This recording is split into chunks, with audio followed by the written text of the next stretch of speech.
أعوذ بالله من الشيطان الرجيم. بسم الله الرحمن الرحيم. الحمد لله رب العالمين.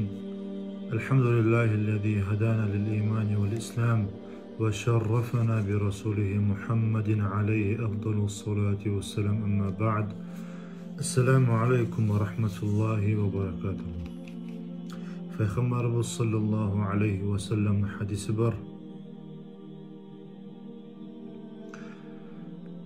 Adam bir yaxshi ishni etmege o'ylashgan zamanna ya da bo'lsa yomon ishga o'ylashgan zamanna shu odamga yozilgan zatni haqqında Peygamberimiz sallallahu aleyhi ve sellem'ni hadisini eskeleyim. حدثنا أبو معمر حدثنا عبد الوارث حدثنا جعد أبو عثمان حدثنا أبو رجاء العطاردي عن ابن عباس رضي الله عنهما عن النبي صلى الله عليه وسلم. Allah Azze ve Celle hadis-i kutsunda ayta, Peygamberimiz sallallahu aleyhi ve sellem ayta, Allahu Teala ayta deb hadis-i kutsida. Gerçekten Allahu Teala yazgan yaxshi amallarında, yomon amallarında. So'ng shu yaxshi amalda, yomon amallarında bayon etgan. Eğer adam o'ylashsa, yaxshi ish etmege, şu yaxshi ishni de etmese şu adam, yaxshi ishga o'ylashib, şunu etmese şu,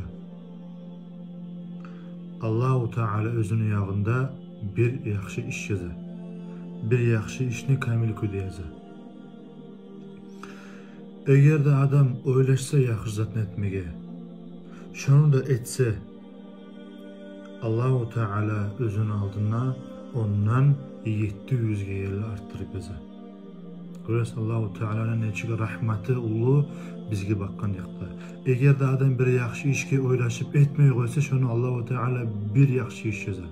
Eğer de etse, ondan 700 ga arttırır Allahu Teala. Ve ama eğer de adam yomon amal etmege o'ylashsa, yomon ishni etmege o'ylashsa,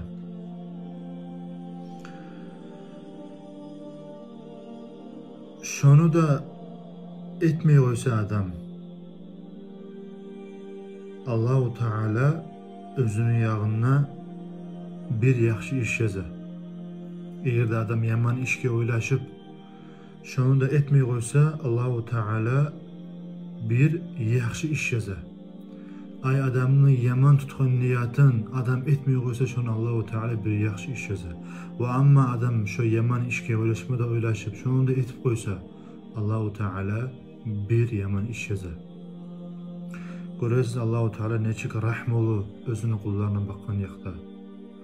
Allahu Teala neçik bizim yaxshi amallarımızı ondan 700 yerli arttıra. Artı bitmegen Allahu Teala'ga maqtavar bolsun. Şulay rahmolu yesimiz var bizim. Şunun için biz istabab Allahu Teala'ga qaytayıq. Allah da Allah'ın Peygamber da aytan böyle yürüyük. Allahu Teala tavfiq versin menizkiler hadisten birinci özüme faydalanmağa, ikinciliği sizge barğızgara ve ahiru da'vanan elhamdülillahi rabbil alemin.